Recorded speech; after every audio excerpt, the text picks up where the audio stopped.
Проблемот со комарците одамна не е само кучански проблем, затоа со него посеопфатно и поорганизирано треба да се запфати државата преку ресорните министерства и надлежните институции.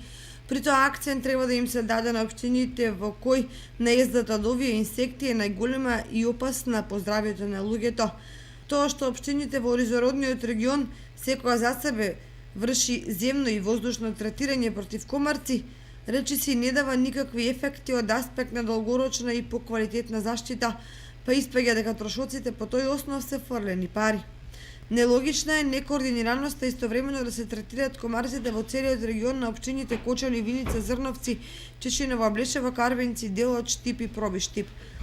Поедини општини во државата битката со комарците започнуваат со почетокот на годината, кога во првото тромесечие се лоцираат жариштата за размножување, за која ќе дојде периодот за алармност да се изврши ларвицидна дезинсекција.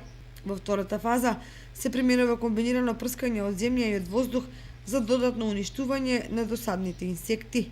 Во ризородниот регион комарците најмногу се размножуваат во нивите по линијата во вода, кои преку цело лето представуваат свој виден инкубатор поради устоеноста и топлината на водата.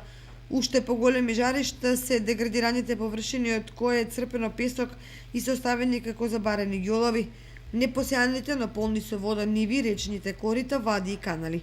Огромните површини го прават и проблемот огромен, па затоа е потребно да му се пристапи стратешки и сеопфатно, односно покрај адултната претходно да се врши и ларвицидна дезинсекција.